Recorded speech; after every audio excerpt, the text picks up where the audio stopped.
जी का सवाल है सर, मेरा जो है पूर्वज परदादा अपनी ज़मीन को छोड़कर दूसरे जगह आ गए और 1962 की चकबंदी में सीओ बुलाया था लेकिन नहीं गए। अभी हमारे पास कोई कागज़ नहीं है और ना ही जो है नहीं है, और क्या करें ज़मीन को वापस पाने के लिए प्लीज़ बताइए।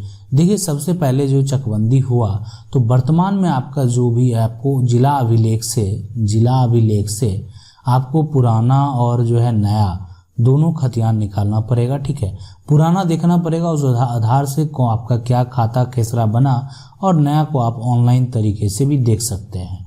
दोनों को देखने के बाद जो है जब आपका पुराना नया हो सकता है किसी और के नाम से अगर बना दिया, या हो सकता है आप ही के नाम से बना दिया हो गया होगा, तो उस केस में अगर आपके नाम से बना दिया हो गया होगा तो आप उसका पोजीशन मान लेते हैं किसी अमीन से बात करेंगे, प्राइवेट अमीन से, और देखेंगे नक्शा को हिलवाएंगे कि आपका पोजीशन कहाँ पे है, कहाँ पे आपकी ज़मीन है। फिर जिसके पास दखल में ज़मीन होगा आप उससे बात पहले कर लेंगे, कि किसी से बात करना कोई बड़ी बात नहीं है, बात आप पहले कर लेंगे। देखिए, कोई भी लाखों की संपत्ति होती है और कोई भी इतना इजीली छोड़ने को तो तैयार नहीं होता है। हो सकता है मामला न्यायालय में जाएगा, हो क्या सकता है, होगा ही। बिना न्यायालय का अगर मान लेते हैं कि अगर आप सोचेंगे वापस आ जाएगा, तो ऐसा संभव नहीं होता है।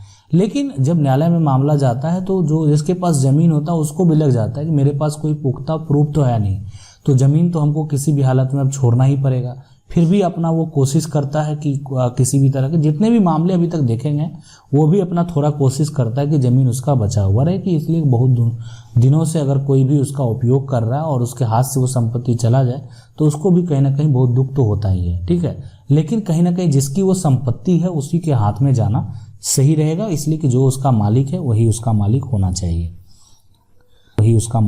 चाहिए। तो अगर आप ये निकालेंगे तो फिर आपको न्यायालय में सिविल कोर्ट में जो है आपको यानी केस फाइल करना पड़ेगा। अगला सवाल देख लेते हैं। पूछ रहे सर, किसी ने ज़मीन जो है वो बैंक में जो है वहाँ पे मोटर है ना रखी, फिर मतलब एक तरह से जो गिरवी रखी, फिर उसकी पावर ऑफ अटॉर्नी अपने दोस्त के नाम और उसने अपने जो है भतीजे को बेची, और उसी जो है वो भतीजी ने हमको वो ज़मीन का आधा हिस्सा बेचा। सारा डॉक्यूमेंट हमारे नाम है, घर है, बना हुआ है, पर जो है बना हुआ कोर्ट में केस चल रहा है। देखिए, अगर मामला न्यायालय में चल रहा है ना, तो न्यायालय की प्रक्रिया के बाद ही इसका कुछ भी स्पष्ट हो सकता है। देखिए, न्यायालय के अगर मान लेते हैं अगेंस्ट कोई अधिकारी भी नहीं जाएंगे, तो इसलिए हो सकता है थोड़ा एक रोकथाम के लिए वो चले जाएं, लेकिन उसमें अगेंस्ट नहीं जाएंगे। तो अगर आपका मामला न्यायालय में चल रहा है तो इसीलिए अगर आपका है न्यायालय का फैसला का पहल कीजिए, और न्यायालय में जब भी जो भी डेट पड़ता है उस पर हाजिर भी हो रही है। अगला जो सवाल ये पूछ रहे सर, 1952 में रजिस्टर 1 में जो रिटर्न दिया गया वो बंदोबस्त किया, उसका नकल कहाँ से निकलेगा। देखिए, अगर जो भी 1900 ये सारा निकलेगा कर्मचारी या पटवारी के पास से। ठीक है, जो भी आपको निकलेगा कर्मचारी या पटवारी वही चीज़ है, एक ही बोलते हैं, अलग अलग जगह पे बहुत जगह इनको पटवारी भी बोलते हैं। तो पटवारी कर्मचारी जहाँ से आपको निकालना है आप उनसे बात करेंगे, हमको पुराना नकल देखना है, पूरा इन्फॉर्मेशन देखना है, तो आप देख सकते हैं, आप उसको निकलवा सकते हैं, थोड़ा कोशिश करेंगे आप उसको निकलवा सकते हैं। अगला जो सवाल है कि सर मैं यूपी जिला से जो है अम्बेडकर, मेरे परदादा बैनामा लिए 1930 में, उसके बाद उनकी जो है मृत्यु हो गई, ज़मीन दादा के नाम से जो है वरासत आ गया, दादा अपने बाप के अकेले थे। उसने 1980 में जब हुआ तो हमारे परदादा जो भाई थे वो आधे ज़मीन में जो है वो एक तरह से चक कटवा लिए। हमारे दादा के हिस्से में उसी टाइम से मुकदमा चल रहा कोर्ट में। सर बताइए। देखिए, सबसे पहले मुकदमा सही तरीके से बिल्कुल नहीं चल रहा। अगर सही तरीके से चलता तो इतना लंबा समय नहीं होता, इसलिए कि कोई बहुत बड़ा मामला नहीं है। सही तरीके से ना चलने का मतलब होता है दोनों पक्ष को ना एक्टिव होना, मतलब दोनों पक्ष जो है वो दोनों मतलब एक तरह से एक्टिव नहीं है, बस सिर्फ उसको एक तरह से वो भी सोचते हैं कि हाँ ठीक है प्रक्रिया बढ़ रहा है, बढ़ने देते, कोई उस पर जो है एक तरह से, और उनके द्वारा जो कार्य कर रहे हैं वकील वो भी जो है उसको उस तरह सही तरीके से ट्रीट नहीं कर रहे हैं। तो ये चीज़ यहाँ पे जो है, तो इसके लिए जो है आप जो भी मुकदमा है आप आसानी से, जब अगर ऐसा सर्वे में त्रुटि हो गया तो आसानी से आप जो है अगर वो करवा लिए हैं तो आप वापस पा सकते हैं, इसलिए कि पुराना रिकॉर्ड आपके पास है।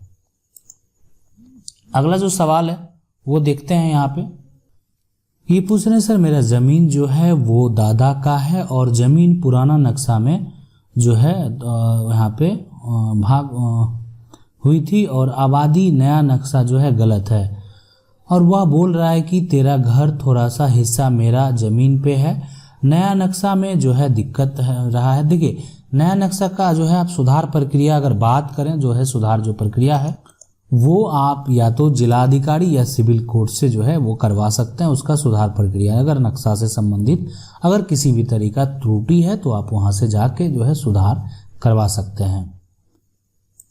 अगला जो सवाल है कि ये है कि सर कोर्ट में सिविल केस चल रहा है तो क्या एसडीओ के पास जा सकते हैं। देखिए अगर मामला अगर आपका कोर्ट में चल रहा होता है, कोई भी किसी भी केस का जब मामला कोर्ट में होता है, ठीक है, देखिए जब भी मामला सिविल में चल रहा है तो आप एसडीओ के पास जा सकते हैं, लेकिन वहाँ से आपको कोई डिग्री अगर आपको प्राप्त करना है वो उसी जमीन से संबंधित, तो वो उसका कोई भी मान्य नहीं होगा। आप जा सकते हैं, कुछ भी ये मामला लेके जा सकते हैं कि मेरा मामला सिविल में चल रहा है। तत्कालिक कार्रवाई से संबंधित अगर कोई विवाद है तो उसके लिए जा सकते हैं। तत्कालिक कार्रवाई से संबंधित अगर किसी तरह का रोकथाम है, प्रशासनिक सहायता चाहिए तो उसके लिए जा सकते हैं। लेकिन अगर आप ये सोच रहे हैं कि उनके द्वारा जो निर्णय से अगर आप कोई फैसला से जो है आप कोई कार्य कर सकते हैं तो ऐसा नहीं कर सकते हैं और ना ही उनके द्वारा ऐसा कोई फैसला दिया जाएगा। अगला जो सवाल है वो देखते हैं कि मेरा परदादा के नाम से जो है खतियान में 6.4 कट्ठा ज़मीन है। परदादा का जो है 2 सन था, 60 ईयर एगो फादर जो है वो बंटवारा जो है किए, तब अपने जो है कब्जे में घर बनाकर रह रहे हैं। अब उनका पोता फिर बंटवारा करना चाहता है। देखिए बंटवारा करना चाहता है, पहले का अगर मौखिक बंटवारा है और वर्तमान में जब कोर्ट में मामला भी जाता है तो वहाँ पे भी यही देखा जाता है कि वर्तमान में दखल का पोजीशन क्या है, और दखल का पोजीशन बहुत बड़ा मायने रखता है। तो अगर वर्तमान में आपका घर है और इस बात से अगर आप उसमें रह भी रहे हैं तो अगर कोई बंटवारा भी करना चाहेगा तो आपका घर उसी जगह पे रहेगा, इसलिए कि वो भी एक तरह से पूर्वज के द्वारा अगर मौखिक बंटवारा है तो भी फिलहाल और बहुत लंबे समय की बात है तो, और लेकिन आपके पक्ष में गवाह भी होने चाहिए। अगर इसलिए कि कोर्ट में मामला ये भी उठाया जा सकता है कि आप लंबे समय से नहीं रह रहे हैं, कुछ दिनों पहले घर बना लिए, तो ऐसे जब मामले आते हैं तो फिर दिक्कत वाली बात है। तो इसलिए आप लंबे समय से रह रहे हैं, लंबे समय से आपका वैसा जो है, इसके लिए आपके अगल बगल के अगर कुछ गवाह आपके पक्ष में होंगे तो आसानी से आप न्यायालय में इस मामले को सुलझा सकते हैं, या न्यायालय के अलावा अन्य जो है जो अधिकारी कोर्ट है वहाँ भी जो है आप चाहें तो उसको। अगला सवाल देखते हैं। अगला सवाल है कि मेरा ज़मीन का खतियान है, रसीद जो है ज़मींदार के नाम से जो कट रहा है, ज़मीन मेरे को हो सकता है, कृपया करके बताइए। देखिए अगर आपका ज़मीन का खतियान है और खतियान अगर आपका जो है एक तरह से पुराना है ना, पुराना और नया आपके नाम से है, या नया आपका बना होगा, पुराना आपका रजिस्ट्री किसी भी तरह का होगा, तो उस आधार पे आपका अगर ऐसा कोई भी दस्तावेज है तो आपका बिल्कुल हो सकता है। वो सबसे पहले अगर किसी के नाम से रसीद कट रहा है तो उसको रद्द कराना होगा। अगर कोई भी एक तरह से सबसे पहले आपका जो खतियान है, खतियान से संबंधित आप जाके रजिस्टर जो है वो देख सकते हैं, और रजिस्टर्ड अगर मान लेते हैं वहाँ पे मेंशन देखेंगे कि रजिस्टर में किसका नाम है, खतियान का जो डिटेल होता है वो रजिस्टर 2 में अगर मेंशन होके आया है तो वो जो है किसका आया है, उसमें किसका नाम दर्ज है। अगर मान लेते हैं वहाँ पे जो है रजिस्टर 2 जो है, मतलब वहाँ पे जो रजिस्टर 2 है अगर उसमें भी आपका नाम दर्ज नहीं है तो इसके लिए आपको एडीएम के पास आवेदन पहले करना चाहिए, और वहाँ पे जो है आपको ये फाइल करना चाहिए कि सबसे पहले उनके द्वारा जो रसीद कट रहा है उसको आपको रद्द कराना, इसलिए आपके पास पुख्ता प्रूफ है। दूसरा तरीका न्यायालय का भी होता है, लेकिन जब यहाँ से मामला आपका जो है वो सही हो ही जाएगा तो न्यायालय जाने की ज़रूरत नहीं है, ठीक है। न्यायालय की प्रक्रिया थोड़ा लंबा तो होता है लेकिन वो भी परफेक्ट होता है, लेकिन ये मामला आपका यहीं से निपट जाएगा, इसलिए कि सबसे पहले अगर आपका ज़मीन का जो खतियान है अगर रसीद जो है किसी और के नाम से कट रहा है तो उसको आपको रद्द कराना होगा, किसी भी हालत में उसको आप कैंसिल कराएंगे और तभी आप आगे जो है कोई भी प्रोसेस कर सकते हैं। उसके बाद भी देखिए ज़मीन का खतियान और दखल भी उसी का है, रसीद भी वही कटा रहा है, तो सबसे पहले तो आपको वो कैंसिल कराना है। उसके अलावा फिर दखल के लिए आपको दखल के लिए आपको जो है केस फाइल करना पड़ेगा। तो ये प्रक्रिया आपको तो करना ही पड़ेगा, ठीक है। अगर आप लोगों का वैसा कुछ सवाल आप हमें कमेंट करके पूछ सकते हैं, वीडियो के माध्यम से आपके सवाल का जवाब देने का प्रयास करेंगे। वीडियो अच्छा लगा वीडियो को लाइक जरूर कर दें, चैनल को पहली बार देख रहे हैं सब्सक्राइब करके जो बेल आइकन है उसको जरूर दबा लीजिए। मिलते हैं अगले वीडियो में, तब तक के लिए